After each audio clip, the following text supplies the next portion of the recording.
아멘. 감사합니다. 구원상담 5번 행위거절 빌립보서 3장 5절 말씀. 내가 8일 만에 할례를 받고 이스라엘 족속이요 베냐민의 지파요 히브리인 중에 히브리인이요 율법으로는 바리새인이요 열심으로는 교회를 핍박하고 율법에 의로는 흠이 없는 자로다.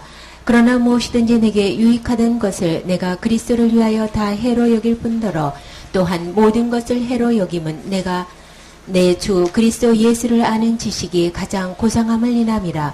내가 그를 위하여 모든 것을 잃어버리고 배설물로 여김은 그리스도를 얻고 그 안에서 발견되려 함이니 내가 가진 은은 율법에서 난 것이 아니요 오직 그리스도를 믿음으로 말미암은 것이니 곧 믿음으로 하나님께로서 난 의라. 아멘.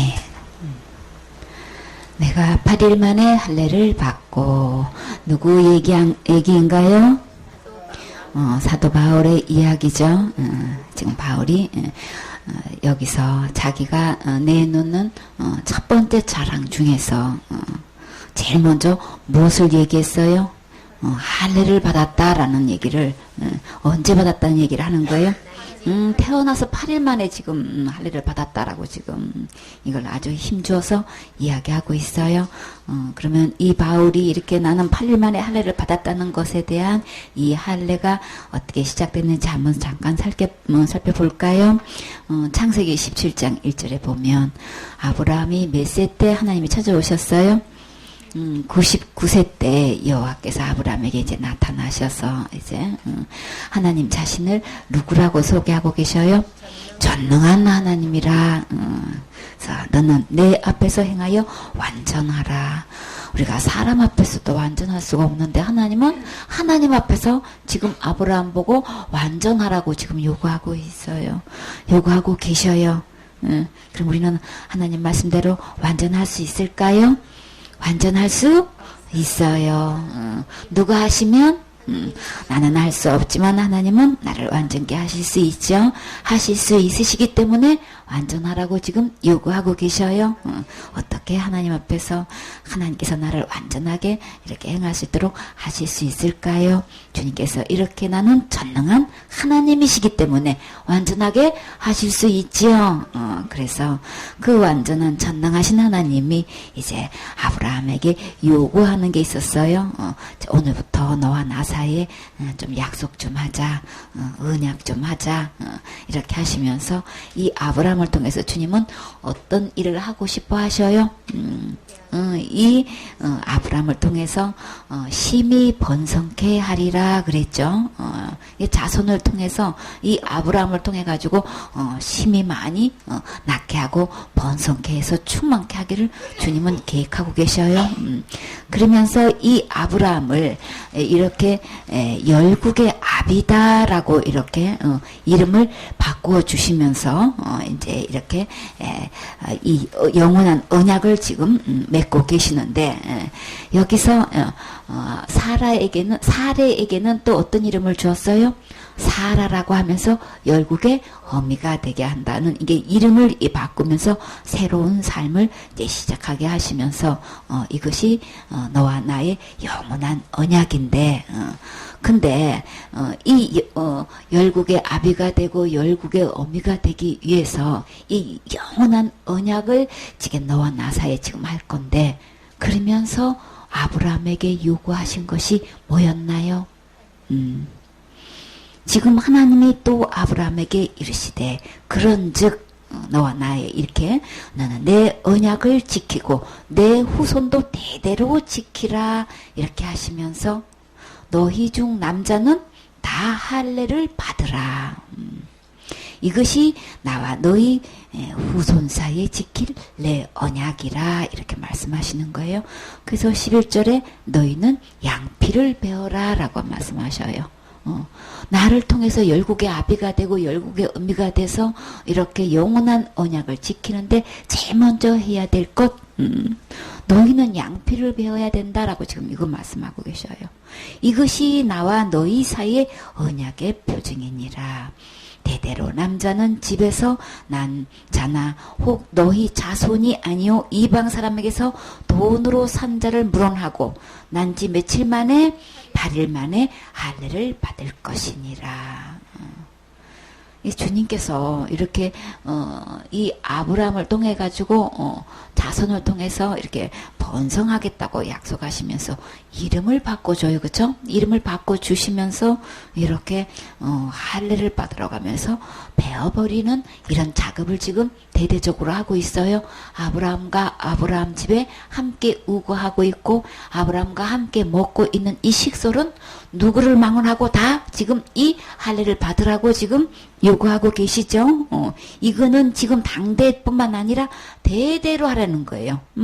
대대로 남자는 집에서 난자나 혹 너희 자손이든 이방에서 난자든 돈으로 사오든 어떻게든 간에 다 전부 다 물론하고 다 이거 할례를 받게 해야 된다 지금. 그리고 태어난 아기랄지라도 지금 8일 만에 지금 할례를 받아야 된다 지금 말씀하시는 거예요. 이게 우리 집에 사는 사람 중에서 너희 13절에 너희 집에서 난 자든지 너희 돈으로 산다든지 할례를 받아야 하리니 이에 내 언약이 너희 살에 있어 영원한 언약이 되려니와. 만약에 이렇게 같이 살면서 할례를 받지 않게 된다면 하나님께서 그것을 어떻게 계산하시냐면 남자 곧 그 양피를 베지 아니하는 자는 백성 중에서 끊으리니. 그 할례를 받지 않는 것을 하나님은 어떻게 계산하셔요? 그가 내 언약을 배반하였음이니라. 하나님께서 이렇게 아브라함과 이렇게 영원한 언약을 맺으시면서 이렇게 나는 할례를 받아야 된다. 양피를 끊어내야 된다라고 하면서 만약에 거부했을 경우에는 하나님 백성 중에서 그 사람을 끊어버리는 걸로 이렇게 계산하시고 이게 약속한 것을 배반하는 것으로 주님은 계산을 하신단 말이에요. 이 할례가 뭔데 이렇게 하나님은 이렇게 계산하시고 백성 중에서 이렇게 끊어지는 이런 결과를 낳게 되느냐 말이에요. 그래서 이렇게 이스라엘 민족 중에서 8일 만에 나는 할례를 받았다는 이것이 가장 최고의 자리에서 지금 제일 먼저 이야기하는 꺼내놓는 자랑 중에서 이건 거예요. 이게 제일 첫째가 되어지지 않으면 이 자랑에 들지가 않는 거예요. 그래서 하나님과 이 영원한 표징인 이 할례를 받는 것에 대한 것은 이스라엘 민족으로서는 굉장한 자부심을 갖고 있는 거죠. 이 택한 민족으로서 하나님과 이런 약속을 맺었다는 것은 어느 민족에서 찾아볼 수 없는 거예요. 이렇게 해서 이제 우리가 열국의 아비다, 열국의 어미다라고 이제 아브라함을 아브라함으로 하고 사례를 사라라고 이름 지어주신 것은 아는데 그것으로 인해 가지고 할례가 연결된다는 것은 우리 쉽게 생각을 못 하고 있죠, 그렇죠? 반드시 이 끊어내는 작업이 있어야 되는 거예요. 반드시 그 과정이 있어야 되는 거예요. 반드시 이 양피를 베어내는 살을 베어내는 이 과정이 반드시 우리에게는 필요한 거예요. 하나님과 영원한 약속이 나와야 이 연결이 되어지려면 이게 되어 있어야 된다는 거예요. 그러면 우리와 이 그때의 아브라함 시대에 이 양피를 베어는 작업과 지금 현재 우리에게서 이렇게 베어버리는 이것이 반드시 있어야만 영원한 약속이 이게 이어지는 건데 도대체 그것이 무엇인지 우리는 내가 지금 베어버려야 할 것이 무엇인지 우리 여기서 교훈을 받아야 되겠지요. 우리가 이렇게 외국의 사람이 이렇게 종으로 샀든 하여튼 간에 이렇게 함께 우거하게 되면 남자든 무조건 간에 이렇게 양피를 베어버리는 할례를 행해야 함께 먹을 수 있다고 우리 이제 이것은 우리가 이게 듣고 알고 있는데 그런데 우리 이렇게 여러분 오늘 어제 주신 과일 맛있게 드셨나요? 이렇게 헌신해서 명절이라고 이렇게 사과를 심어서 우리 맛있게 먹었어요. 근데 그 사과나무를 심으면 몇 년 만에 그 과일이 열리게 되나요? 3년이 지나야 되는 거죠. 그리고 4년째 맺히는 그 과일은 어떻게 한다 그랬어요, 성경에서? 그것은 거룩하기 때문에 하나님께 먼저 그 소출을 드리지요. 첫 열매를 하나님께 다 드리지요. 그쵸? 그 언제부터 우리는 먹을 수 있어요? 5년째 나무에서 열매가 달린 때부터 우리는 그 소출을 먹을 수 있게 됐어요. 근데 이게 3년에 맺힌 그 나무, 3년에 돼가지고 이제 열매를 맺혔단 말이에요. 그럼 3년째 열매가 맺혔는데 왜 3년째 된 그 열매는 주님이 먹지 말라고 하셨을까요? 그 과일나무를 심고 3년째 이렇게 소출이 된 그 소사물은 뭐라고 말씀하시면서 먹지 말라고 하셨는지 혹시 여러분 알고 계셔요? 레위기 19장 23절에 보면 너희가 그 땅에 들어가 각종 나무를 심거든 그 열매는 아직 뭘 받지 못했어요? 나무도 할례를 받지 못한 걸로 주님은 계산하시는 거 여러분 알고 계셨나요? 참 사람뿐만 아니라 이렇게 나무도 주님은 할례가 얼마나 중요한 거를 지금 이거 말씀하고 계셔요. 이렇게 감옥을 맺는 이 열매의 나무도 할례 받지 않는 상태에서는 아예 그것도 먹지 못하게끔 지금 하신단 말이에요. 곧 3년 동안 너희는 그것을 할례 받지 못한 것으로 여겨 먹지 말 것이요. 제4년에는 그 모든 가실이 거룩하니 누구에게 드려요? 여호와께 드려 찬송할 것이며 우리 하나님께 11조 드리는 것을 찬송하는 걸로 계산하셨다 그랬죠. 그죠? 아브라함이 11조 드렸을 때에 그렇게 감사 찬양을 드리게 된 건데 이렇게 첫 열매도 이렇게 하나님께 제4년에 맺힌 열매는 다 거룩해가지고 하나님께 이거는 드려야 된다. 그렇게 해서 찬송을 드려야 된다 이렇게 말씀하시는 거예요. 제5년에는 그 열매를 먹을지니 그리하면 너에게 그 소산이 풍성하리라. 누구의 말씀? 나는 너희 하나님 여호와니라. 여호와께서 지금 이 나무도 할례 받은 그때부터 그 소산의 열매를 먹어야 된다고 이렇게 말씀하셔요. 그러니까 할례가 하나님과 우리 사이에 이 영원한 언약에 대해서 너무나 중요한 거예요. 함께 사는 사람만 그렇게 하는 것이 아니고 감옥에도 이렇게 할례 받은 가위를 먹어야 된다 이렇게 말씀을 하시는데 이렇게 창세기 21장 4절에 보면 그 아들 이삭이 난지 8일 만에 처음으로 어떻게 해요? 그가 하나님 명대로 할례를 행하였더라. 그래서 그 당시에 이렇게 아브라함과 이렇게 이스마엘이 그때 살았었죠. 그때 주님께서 이렇게 할례를 행하라라고 했을 때 그때 아브라함이 몇 세가 됐는지 혹시 여러분 알고 계세요? 99세에 아브라함이 할례를 받았어요. 그때 이스마엘은 13세예요. 그래서 아브라함과 아들 이스마엘이 함께 할례를 받았어요. 그때쯤에 종의 이렇게 자손들이 태어나서 갓난 아기가 8일 만에 할례 받은 적이 있는지는 모르겠어요. 기록이 없으니까. 그때 일제히 하여튼 종으로 난 아들은 전부 다 할례를 행했으니까 그때 아기가 마침 난지 8일 만에 돼가지고 8일째 돼서 할례를 행했는지 안 행했는지는 모르겠는데 근데 성경상에 처음 태어나서 8일 만에 할례를 받은 사람은 이삭인 거예요. 그러면 이 이삭이 언제 이렇게 되냐면 아브라함이 할례를 받은 후에 몇 세에? 100세에 이 이삭을 얻었기 때문에 할례 후에 완전히 새롭게 된 그 이후에 아브라함에 대해서 이렇게 약속의 자녀 이삭을 낳게 됐다. 지금 이 말씀을 우리가 볼 수 있어요. 그래서 이렇게 집에서 같이 사는 사람도 출애굽기 12장 44절에 보면 각 사람이 돈으로 산 종은 할례를 받은 후에 먹을 것이며 거류인과 또 타국 품꾼은 먹지 못하리라. 이스라엘 회중이 다 이것을 지킬지니라. 그러니까 유월절 행사를 하는데 절대로 할례 받지 못한 사람은 그냥 잠깐 거쳐가는 나그네이든지 타국 사람이 품꾼으로 있든지 절대로 그 음식을 먹지를 못해. 이거는 이스라엘 회중이 다 이것을 다 지켜야 되는 거예요. 근데 이렇게 타국인이 만약에 여호와의 유월절을 지키고자 하거든.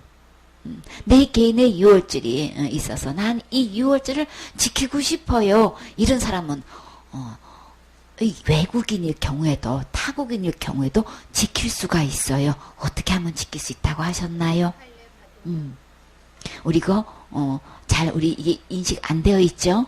그럼 외국에서 유대인 아니고 이스라엘 민족 아니고 타국인일 경우에 6월절 이거를 꼭 제사를 드리고 싶은데 지키고 싶은데 어떻게 하면 될까요?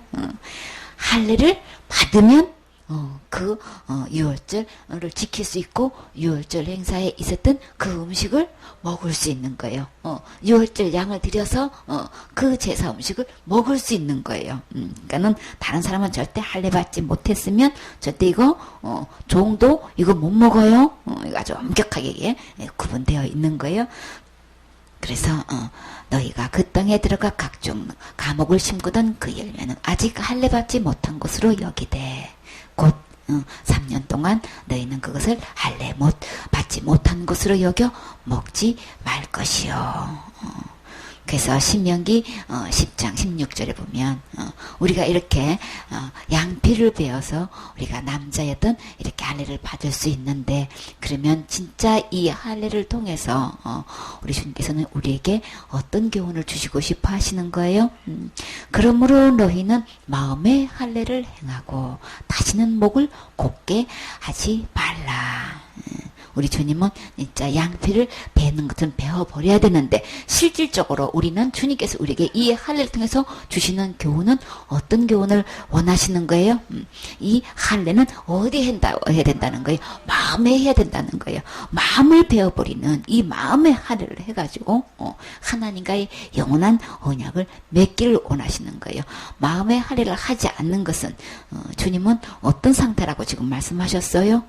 목이 곧다라고 하는 거예요. 자기 고집대로, 자기 생각대로, 자기 주장대로 지금 가고 있는 이 상태를 그렇게 나를 조종하고 있고 나를 장악하고 이 마음 주인으로 타고 있는 것을 우리는 이 마음을 베어버려서 하나님 앞에서 하나님과 관계 속에서 이렇게 우리가 목이 곧은 이런 관계가 돼서는 안 되는 거죠. 그렇죠? 하나님 앞에서 겸손한 자에게 하나님께서 은혜를 주신다고 하셨어요. 내 마음을 장악하고 있는 것이 뭐냔 말이에요. 그것을 우리는 마음에서 완전히 베어버리는 이 작업이 필요하지요. 그래서 개인의 유월절이 있을 때에는 반드시 먼저 베어버리는 이 마음의 할례가 먼저 있어야 내 개인의 유월절이 올 수 있다는 거예요. 그 제사 음식을 먹을 수 있다는 거예요. 유월절 어린 양을 제사를 드려서 그 음식을 먹을 수 있다는 거예요. 그리고 우리는 그 유월절 양 신령한 음료, 신령한 음식을 먹는 거죠. 그건 누구시라 그랬어요? 예수님이신 거예요. 이렇게 예수님과 관계에 영원한 이 언약을 맺어서 영원한 관계가 되려면 내 마음의 할례를 행해가지고 하나님 관계 속에서 목이 꼿꼿해가지고 교만해버리면 그런 상태에서는 하나님으로부터 은혜를 입을 수가 없는 거죠. 우리는 이렇게 마음의 할례를 행해서 유월절 행사에 참여할 수 있으려면은 제일 먼저 겸손해야 되는 거죠. 마음이 교만해서는 이거는 안 된단 말이에요.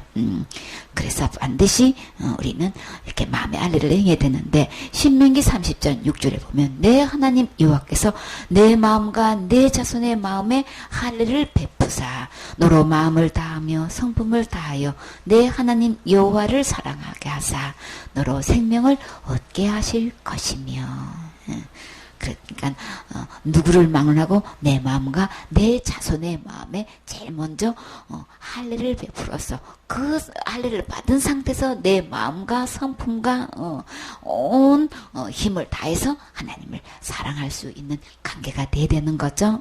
그래서 주님께서 여호와를 사랑하게 하사 나로 뭘 얻게 하시게 하시려고 생명을 얻게 하시려고 하나님께서 내게 주시는 이 생명은 어떤 생명인 거예요? 잃어버리는 생명이 아니고 빼앗기는 생명이 아니고 어느 누구에게도 빼앗기지 않고 잃어버리지 않는 영원한 생명을 우리에게 주시고자 하시는 거예요.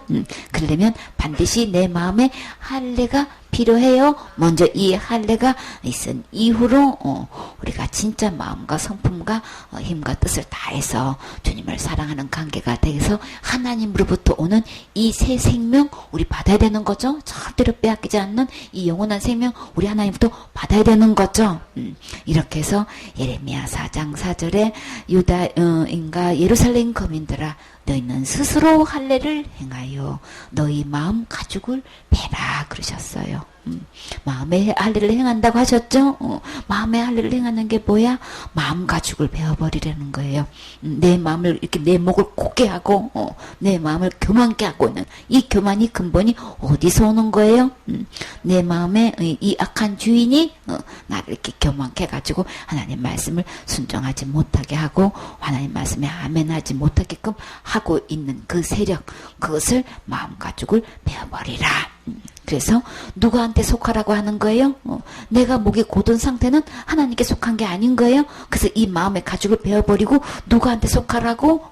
여호와께 속하라. 아까는 목을 곧은 걸로 표현하셨지만 마음 가죽을 왜 베야 하냐면은 내 마음에 하나님 아닌 다른 존재가 지금 내 안에 나를 주인으로 타고 있는 거예요. 나를 장악하고 있는 거예요. 그러니까 그 마음은 완전히, 그러니까 우리는 두 마음이 있다 그랬죠? 한 법은 하나님 법을 섬기고 싶어 하는데 한 법은 자꾸 어떻게 해요? 자꾸 죄를 짓게 한단 말이에요. 그래서 아직 그 마음은 어떻게 해요? 아예 싹 베어버리는 이 과정이 있어야 되는데요. 보니까 아기가 태어날 때 쌍둥이로 태어났는데 세상에 아기가 그 쌍둥이가 따로 이렇게 태어나는 건 괜찮은데 그냥 몸이 붙어버렸어. 붙어버린 채로 아기가 태어나가지고 이제 있는 거예요. 그러니 이게 얼마나 생활하기가 힘드냔 말이에요. 아기가 둘이 몸이 붙어 있으니 이게 살 수가 있겠어요? 그래서 엄마가 결단을 하고 의술로 어떻게 했냐면은 그거를 이 쌍둥이 붙어 있는 거를 이게 분리하는, 베어버리는 수술을 하게 된 거예요.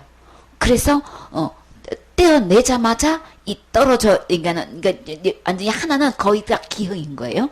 하나는 이제 이게 몸이 이제 저기 됐는데, 그래서 이 기형적으로 붙어 있는 이거는 떼어버리는 순간에 조금 있으니까 그냥 그거는 그냥 바로 죽었어요.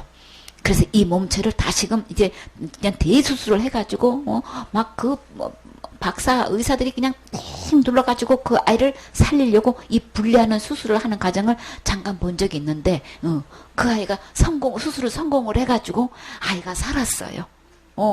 그러니까 우리는 이게 엉뚱한 게 나에게 이게 붙어 있으면 이거 대수술을 해서라도 이거 베어버리는 작업이 있어야 되는 거예요. 그쵸? 내 마음에 두 마음이 있어가지고 그냥 갈등하게 되면은 이거는 베어버려야 되는 거예요. 그쵸? 그래서 바울은 두 마음이 있어서 이게 막 원치 않은 죄를 자꾸 짓는 게 너무 괴로운 거야. 그래서 자기 자신을 뭐라고 표현했어요? 오라나는 곤고한 자로다. 너무나 곤고하기 때문에 우리는 이걸 어떻게 해야 돼요? 버려야 되는 거예요. 그쵸? 그래서 내 마음에 두 마음에서 나를 이렇게 자꾸 교만하게 하고 하나님 말씀을 거역하게 하고 하나님을 경외하지 못하게끔 말씀을 순종하지 못하게 하게끔 내 마음을 조종하고 있는 이 세력을 우리는 마음 가죽을 베어버려야 되는 거죠. 내가 왜 이러는 거지?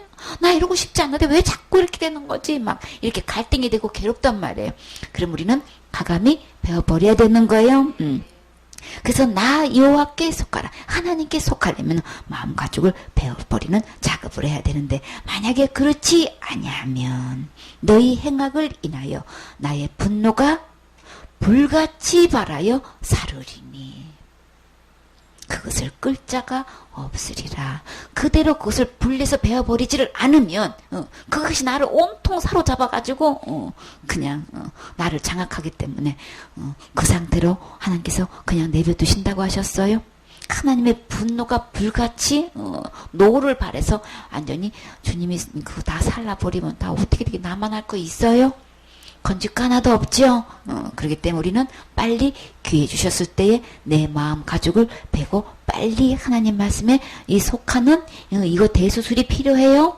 스스로 베어버리라 그랬어요. 남의 베어리면 왜 그러는 것이야? 왜 이렇게 간섭이 많은 것이야? 왜 이렇게 그냥 막 사사건건 그냥 이래라 저래라 하는 것이야. 막 속에서 막 이제 대란이 일어나고 진짜 사람과의 관계가 끊어지는 거고 막 귀찮게 하는 거고 막 왜 나를 갖다 이렇게 성가시게 하는 거냐고 막 이런 식으로 나온단 말이에요.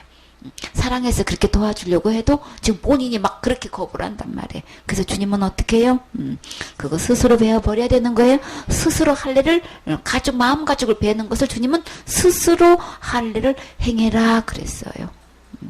그래서 우리 이거 정말 하나님께 속하려면은 스스로 이거 배워버려야 되는 거예요. 그러면 무엇을 배워버려야 되는 것인지 우리 소상히 알아야 되는 거죠. 나를 이렇게 교만케 하고 하나님 말씀에 순종하지 못하고 그냥 하나님께 나 말씀대로 순종하고 싶은데요. 나 너무 겁이 나요. 두려워요. 막 오히려 막 이렇게 해가지고 나한테 이게 오면 어떡해요. 막 이제 여러 가지 막 이게 계산이 막 들어서고 해가지고 그렇게 순종하지 못하게 하고 있는 이런 세력을 주님은 배워버리라고 하셨어요. 그렇게 만약에 안 하고 내버리면 하나님의 분노가 어차피 다 없어져. 다 불살라 버리기 때문에 어차피 없어져. 그러니까 빨리 그러기 전에 몽땅 다 잃어버리기 전에 세월도 마냥 주는 거 아니죠? 이 기회를 주는 것도 마냥 주시는 거 아닌 거예요, 그렇죠? 오늘 순간 나 데려가 버리면 나 그냥 다 불살라 버리는 거랑 다름없잖아요, 그렇죠? 배워버릴 기회가 전혀 없잖아요. 그러니까 세월을 빨리 다 불살라 버리기 전에 내 건강을 불살라 버리기 전에 내가 지금 할 수 있는 기회를 주셨을 때에 내가 결단할 수 있을 때에 이거를 놓쳐버리면 다 아사가 버리신단 말이에요. 그렇기 때문에 우리 진짜 이 마음의 할례 우리 지금 이거 결단해야 되겠죠? 스스로 결정해야 되겠죠?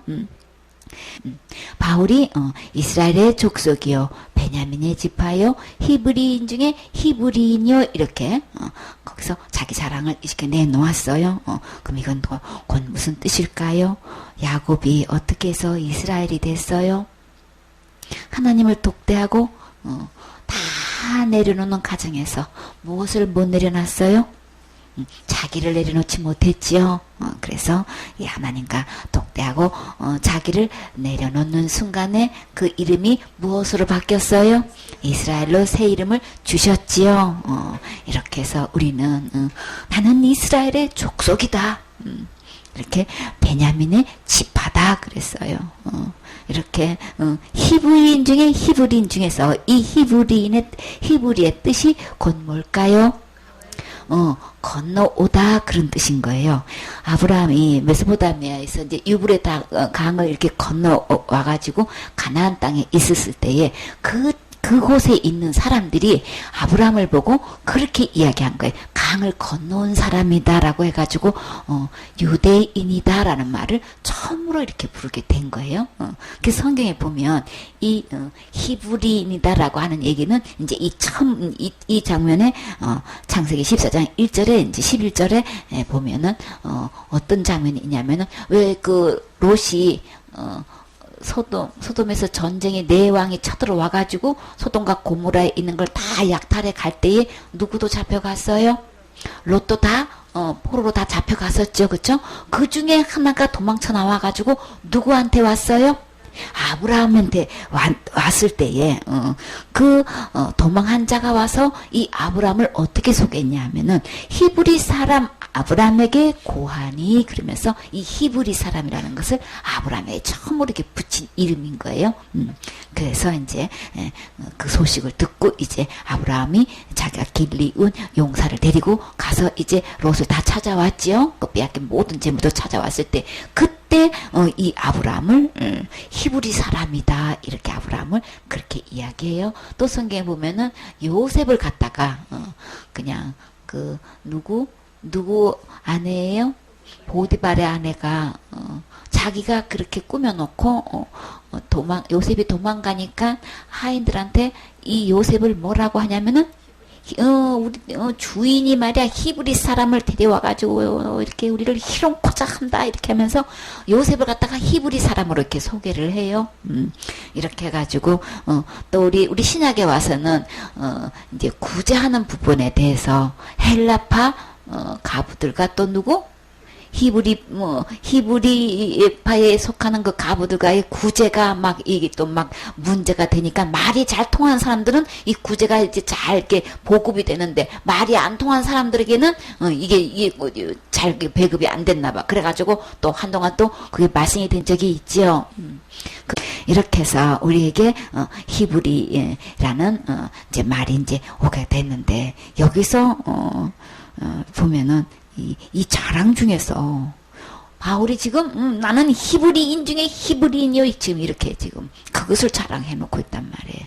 나는 이스라엘 족속이고 베냐민 집하고 히브리인 중에 히브리인이요. 아니 이 얘기가 왜 여기서 자랑으로 들어가요? 여러분 이게 자랑으로 여겨지시나요?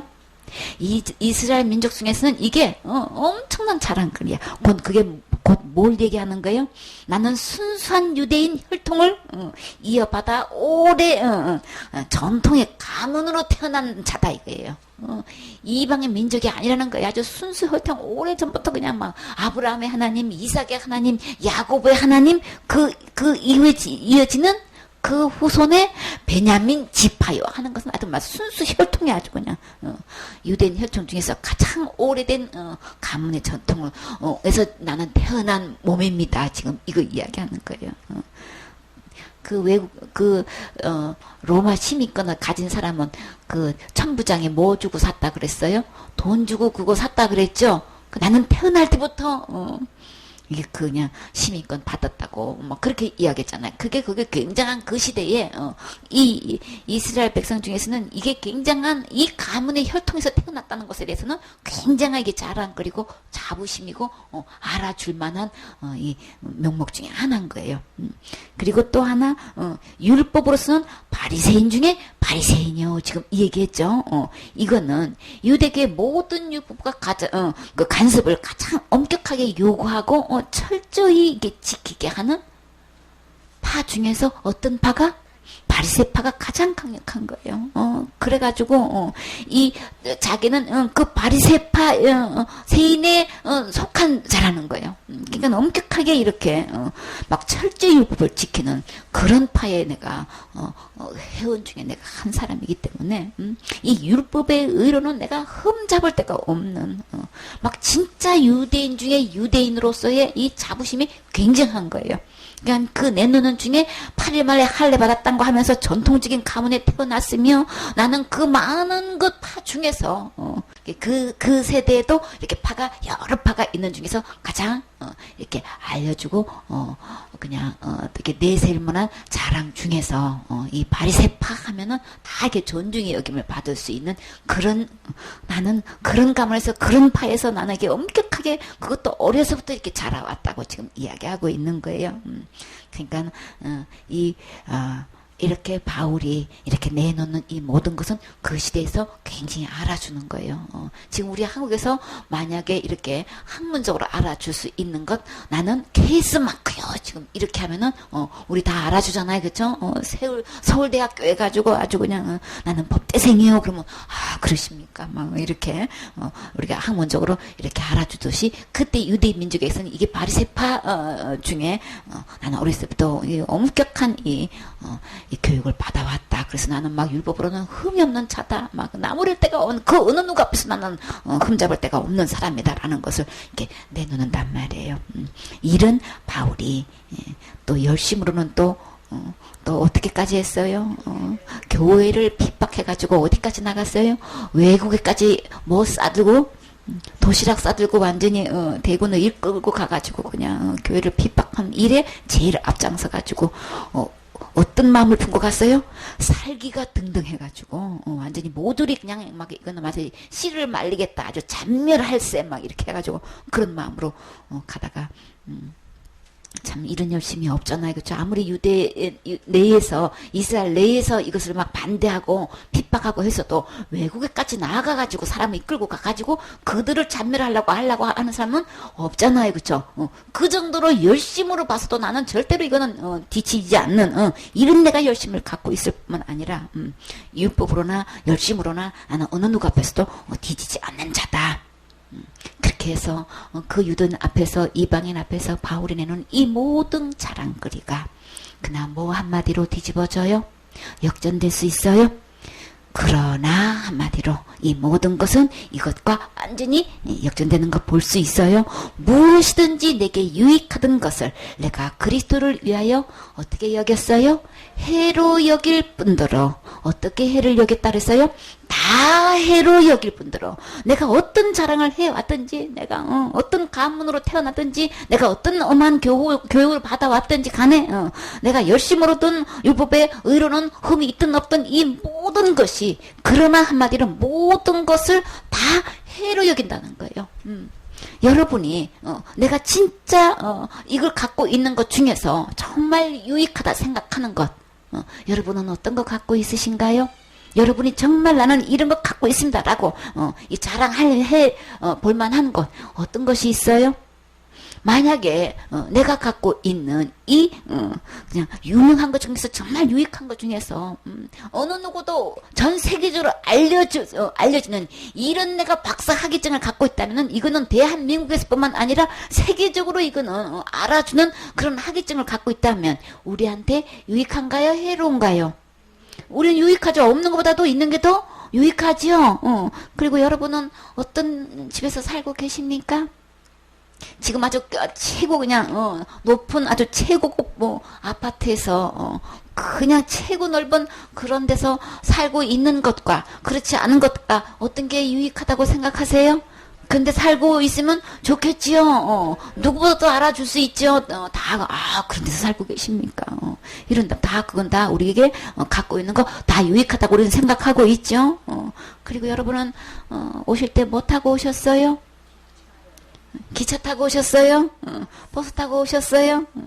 우리가 타고 다니는 우리가 이 승용차를 나는 최신형 최고급으로 지금 나는 지금 그런 승용차를 나는 타고 다닙니다. 이런 이야기하고 여러분은 어떤 시민권을 갖고 계십니까?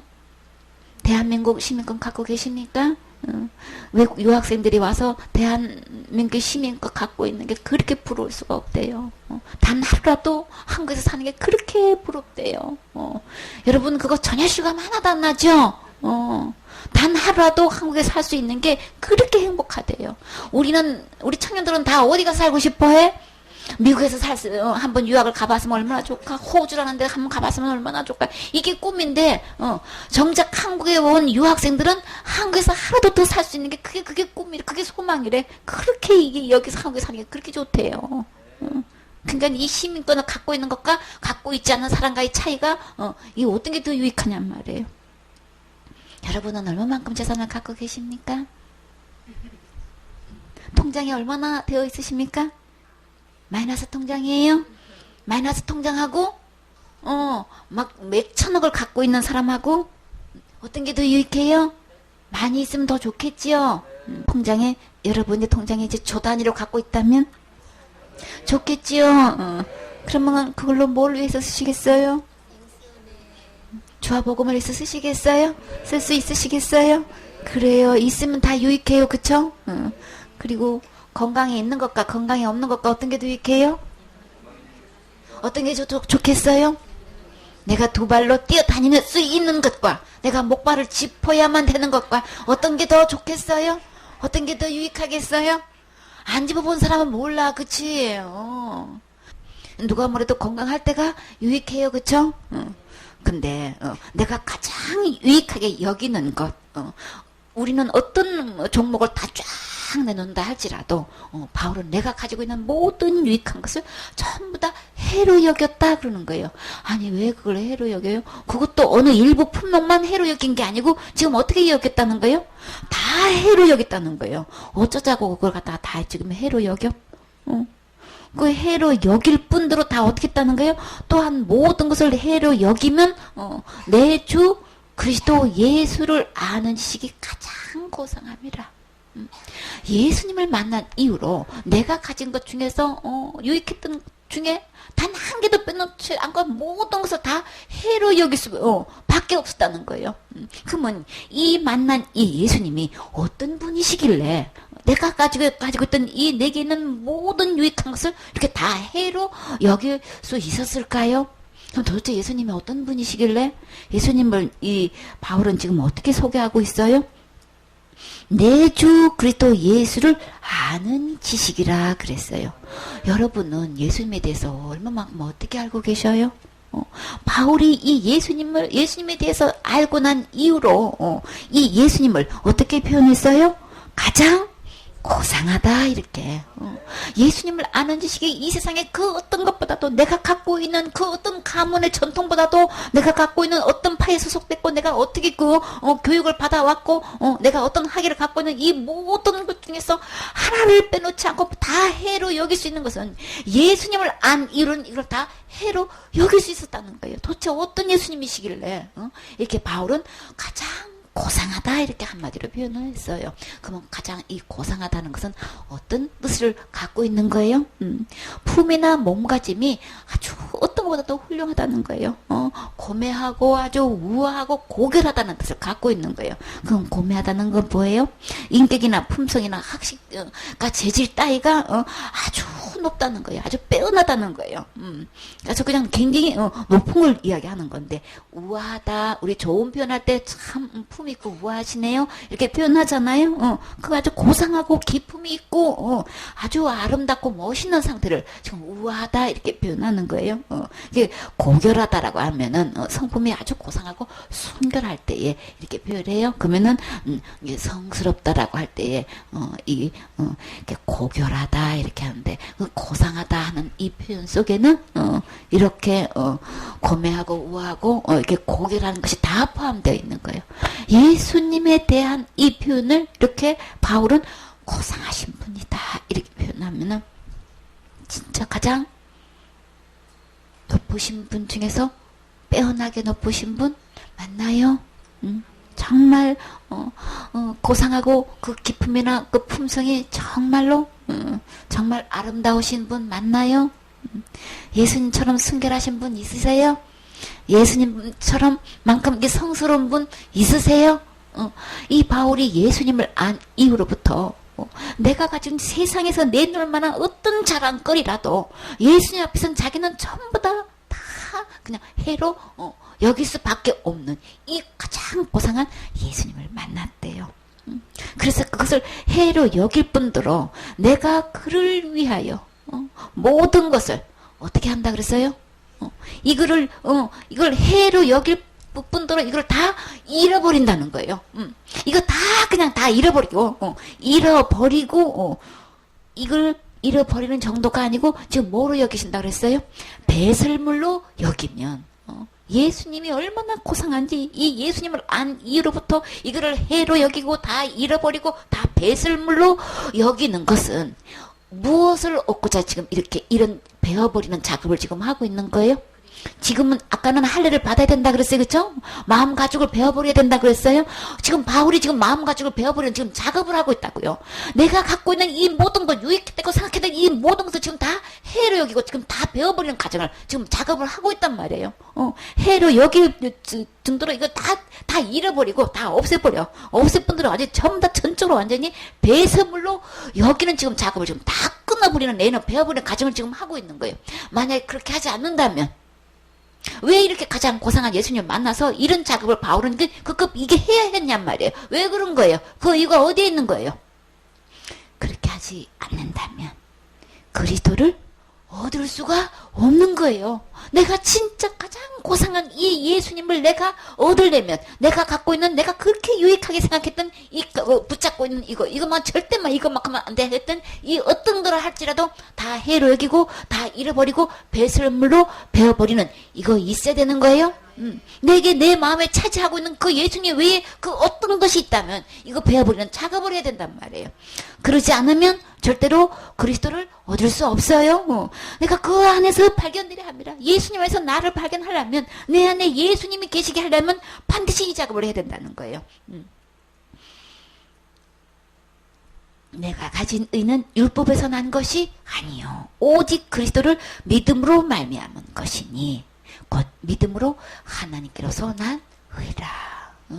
내가 가진 이 의, 세상에서 내놓을 만한 율법으로 통한 이 모든 것 이렇게 또 있고 이렇게 있고 내가 이런 가운데서 태어났고 난 이런 교훈을 받았고 내가 갖고 있는 이 모든 것도 어디 가도 인정받을 수 있는 것. 유대 민족 앞에서는 어디 가다 나도 이거 인정받을 수 있는 이 바울의 의가 예수님을 만난 예수님 안에 있는 그 고상함 예수님을 통하는 그 고결한 그 의를 보았을 때는 이거 그냥 버리게 된단 말이지. 그냥 버리게 되는 거예요. 진짜 예수님을 만났다면, 진짜 예수님을 제대로 알았다면, 내가 세상에 어떤 것도 다 그냥 저절로 버려지게 되어 있는 거예요. 버릴 때만 그리스도를 얻을 수 있어요.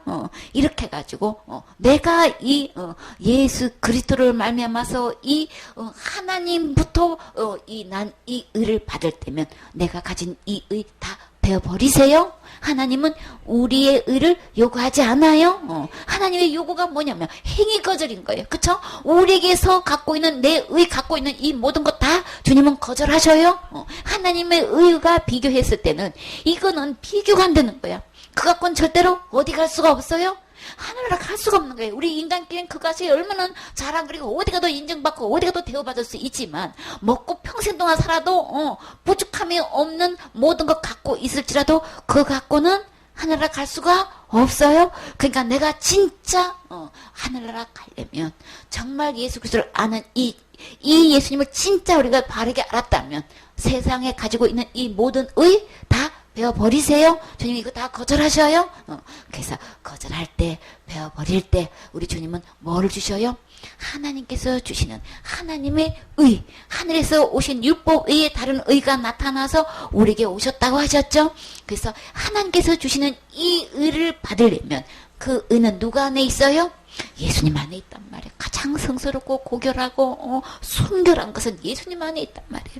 그 예수님 안에 있는 이 고귀한 순결한 그 의를 이 바울이 보는 순간에 내가 가진 거는 명함도 내밀 수 없는 거예요. 완전히 이건 티끌만도 못하는 거고 이 배설물 중에서 배설물이고 이거는 완전히 빨리 그냥 버려지게 되는 진짜 고상한 예수님을 알게 되면 이 스스로 베어버릴 수 있어요. 내가 버리지 못하고 연연하는 것은 진짜 이 가장 고상한 예수님을 아직 맛보지를 못해요. 제대로 알지를 못해서 그러는 거예요.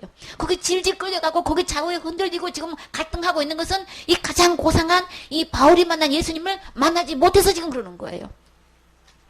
만약에 이 예수님을 만나서 내가 정말 이 바울처럼 배설물로 여긴다면 하나님께서 주신 가장 고귀한 이 을 나에게 주셔요. 그거 얻으셔야 어디 갈 수 있으니까 하늘에 갈 수 있잖아요. 천국 갈 수 있잖아요.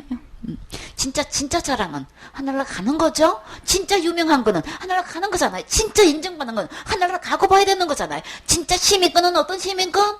하늘나라 가는 시민권이잖아요. 하늘나라 시민권 어느 사람은 결국은 지옥 가게 되는데 그건 영원한 자랑이 아닌 거죠. 이 세상에 눈 깜짝할 사이인 건데 영원한 시민권을 그 예수님 안에 다 들어있는 건데 이 세상에 아무리 재물이 많은들 아무리 그냥 가장 좋은 아파트에 살고 가장 좋은 최신형 고급 승용차를 갖다 타고 다닌들 하늘나라 구름 타고 다니는 것만 하겠어요? 천국 하늘나라의 그 넓은 그 큰 빌딩에서 그 사는 것만 비교가 되겠냔 말이에요. 거기는 그냥 길바닥에 다 뭐예요? 다 전공으로 깔려져 있는데 집을 다 그냥 보수로 집을 지은 집에서 우리를 살게 하시고 좀 처소를 예비하고 계신 것하고 우리가 살고 있는 것하고 이게 비교가 되겠냔 말이에요. 바울이 예수님을 보니까 뭐가 보여져요? 천국에 있는 그 처소를 보니까 이건 어떤 것도 다 배설물로 여길 수 있지요. 그러면 진짜 하나님께서 우리의 이 모든 것 행위를 거절하고 다 이거 베어버리고 하나님께서 주시는 이 의 받기 위해서는 우리는 어떻게 그것을 받을 수 있어요? 복음에는 하나님의 의가 나타나서 믿음으로 믿음에 이르게 하나니 기록된 바 오직 의는 어떻게 살아요? 믿음으로 말미암아 살리라 함과 같으니라. 예수님을 만나서 예수님 안에 이 의 이것을 내가 받으면 되는 거죠. 주님은 그 예수님 안에 있는 의를 주시려고 찾아오셨어요. 믿는 것은 예수님께서 이뤄놓으신 의를 내가 받으면 되는 거예요. 그러기 위해서는 이 모든 것 내가 가지고 있는 모든 의로운 행위라고 생각하는 좋은 것 다 별선물로 베어버리세요. 그래서 내 마음에 가죽을 베고 오직 누구를 예수 그리스도를 내 마음에 모시면 하나님께 속하게 되는 거죠. 그래서 하나님을 내 마음에 모시는 것을 곧 믿음이라고 그래요. 믿음은 예수님을 영접하는 거죠. 예수님을 영접할 때에 하나님께서 주시는 이 의를 내 거 되어서 우리 모두 하늘나라 갈 수 있는 주님께서 이 선물 주셨지요. 그것은 지금 받을 수 있는 거예요. 지금 얻을 수 있는 거예요. 내가 하는 것이 아니고 내가 갖고 있는 것 배설물로 여기고 베어버리는 순간에 하나님께 속할 수 있는 거예요. 그래서 예수님을 내 마음의 주인 모시고 우리 다 천국 갈 수 있는 주인공 되셔야 되겠지요. 아멘.